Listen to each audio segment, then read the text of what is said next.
మన ఆధునిక హిందూ ఆశీస్సులో కూర్చున్నాం. కూర్చోండి, పర్లేదు. వయసు కూర్చునే వయసు. ప్రతి మనిషి తన జీవిత పరమార్థం తెలుసుకొని తన కోసమే కాదు తరుణ కొరకు బ్రతకాలి. తానున్నా లేకున్నా తన సేవ మిగలాలి అనేటటువంటి నానుడి ఈ ఫ్యామిలీ క్లబ్ ప్రస్ఫుటంగా కనబడుతుంది. గురజాడ అప్పారావు గారు ఒక మాట చెప్పారు, సొంత లాభం కొంత మానుకొని పొరుగు వారికి తోడ్పడలేదు. మరి సొంత లాభం కొంత మానుకొని పొరుగు వారికి తోడ్పడేటటువంటి ఈ ఫ్యామిలీ క్లబ్ యొక్క ఔన్నత్యాన్ని గురించి ఎంత పొగిడినా ఏమి పొగిడినా సరిపోదు. చెప్తే చాలా ఉంది, వింటే ఎంతో ఉంది. కాకపోతే చెప్పడానికి వినటానికి మధ్య సమయమే లేకుండా మీరు ఈరోజు ఈ ఫ్యామిలీ క్లబ్ ద్వారా భర్తలు ఒక రకమైన సేవ చేస్తుంటే భార్యలు ఎంత ఆనందపడుతున్నారు.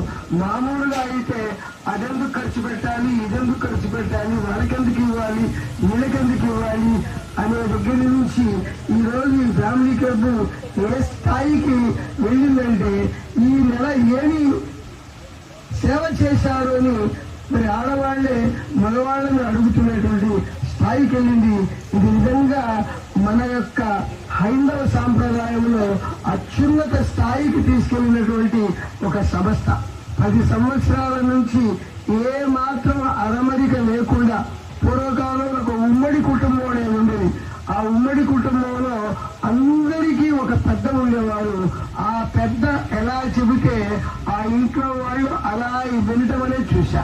అటువంటి ఇక్కడ ఉన్నటువంటి ఈ సభ్యులందరూ కూడా నేను గమనించింది ఏంటంటే ఇది ఒక ఉమ్మడి కుటుంబంగా ఉంది.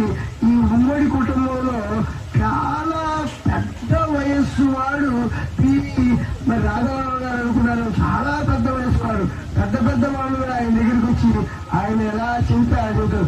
ఆయన కదంటే ఎటువంటి పెద్దవాడు అంటే ఆత్మీయత, అభిమానము, అనురాగము కలిసి తానొవ్వక ఇతరులను నొప్పించక అనేటువంటి పద్ధతిలో ఏ పని చేసినా నేను గమనిస్తానే ఉన్నాను కదా. అందరి సలహాలు తీసుకొని దాన్ని కూర్చి ఏం చేశారు, పూలన్నీ తీసుకొని ఒక మాలగా తయారు చేసి అందంగా అలంకరించి తలా ఒక మాలను ఇచ్చినట్టుగా వారు ప్రతిదీ కూడా ఎలా అంటే ఒక ఇంట్లో ఒక పెద్దన్నయ్య పాత్ర, ఒక తాతయ్య పాత్ర, ఒక తండ్రి పాత్ర, ఒక మంచి మిత్రుడి పాత్ర, ఒక ఆత్మీయుడి పాత్ర, ఇన్ని పాత్రలు కలగోసినటువంటి ఈ రాఘవ్ గారిని మనం ఏ రకంగా అభినందించాలో తెలియదు. కాబట్టి ఈనాడు ఈ రాఘవ్ గారి దాన్ని బట్టి మన ఎవరో ఇంకొక చూసి ఎవరో ఇంకొక క్లబ్ పెట్టారు. మన వాళ్ళు సురేష్ గారు ఏమిటది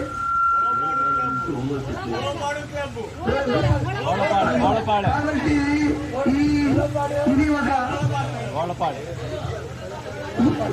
ఇది ఒక మహానది. ఈ నదిలో నుంచి ప్రవహించినటువంటి అనేకమైనటువంటి పిల్లకాలను రేపు వస్తాయి. ఇవాళ మీ పిల్లలు గమనిస్తున్నారు, మన పిల్లలు గమనిస్తున్నారు, మనము గమనిస్తున్నాము. ఈ రకంగా సేవ అనేది చాలా ఉత్తమమైనటువంటి ఉదాత్తమైనటువంటిది అనమాట. ఎవరూ చేయలేనంటిది ఏంటంటే సేవ. కాబట్టి చాలా మంది మాటలు చెబుతారు, మరి ప్రార్థించేటటువంటి పెదవుల కన్నా మరి సహాయం చేసేటటువంటి చేతులు నిన్నంటున్నారు. దీని ఒక క్రమశిక్షణ ఉంది, ఒక నిబద్ధత ఉంది. ఇంత చక్కటి కార్యక్రమాలు చేయటమే కాకుండా కేవలం పని చేయడం. రవీంద్రనాథ్ ఠాగూర్ గారు ఒక మాట అన్నారు, all play without work is as bad as all work without play. అంటే 24 గంటలు ఆడుకుంటూ పాడుకుంటూ పని చేయటము ఎంత తప్పో 24 గంటలు పని చేస్తూ ఎంటర్టైన్మెంట్ లేని జీవితం కూడా అంతే తప్పని చెప్పాడు.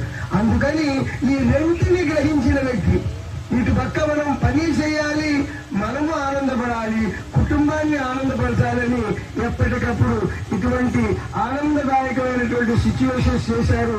ఇలా నేను చెప్పుకుంటుంటే పోతుంటే చాలా సేపు చెప్పొచ్చు, కానీ ఇది ఆనందం చేయించాడు కాబట్టి కాసేపు వాళ్ళు ఆనందింపజేస్తాను. మిగతా వాళ్ళు మాట్లాడిన తర్వాత మొట్టమొదట మా అమ్మాయి చేత చక్కటి ఒక నృత్యం చేసిన తర్వాత కొన్ని మీకు మీకు మీకోసం ఎన్నెన్నో ప్రైజులు ఇక్కడ ఉన్నాయి. కాబట్టి అదృష్టాన్ని గ్రహించడానికి ఫ్యామిలీ క్లబ్ కు సంబంధించినటువంటి వచ్చిన వాళ్ళందరూ కూడా ఫ్యామిలీల పేర్లు రాశాం. ఇంకెవరైనా మీరు రాయకపోతే చెబితే మీ పేర్లు రాసి మీకు చక్కటి లక్కీ డిప్స్ కూడా ఉన్నాయి. కాబట్టి ఈ ఆనందాన్ని మనము మాటలతో కాకుండా చేతులతో ఆనందించినట్టు చేసి ఇటువంటి ఫ్యామిలీ క్లబ్ లో మరి ఇంగువకు కట్టినటువంటి గుడ్డకు వాసన వచ్చిందని ఆయన ఏం చేశారంటే ఆ ఇంగువలో నందనేటువంటి గుడ్డలో నా గుడ్డలో కట్టాడు. అందుకని ఈ ఫ్యామిలీ క్లబ్ వాసన నాకు కూడా కొద్దిగా తగిలి నేను కూడా ఆనందంగా ఉన్నాను. నాకు ఈ అవకాశం ఇచ్చినందుకు నేను అందరికీ శిరస్సు నుంచి మరోసారి నమస్కరిస్తున్నా. Thank you sir. ఇస్మాయిల్ గారు ఆయన చెప్పినటువంటి స్ఫూర్తిదాయకమైనటువంటి ప్రసంగంతో మనందరికీ కూడా మంచి ఎనర్జీ, మంచి బూస్టప్ వస్తుందని భావిస్తున్నాను.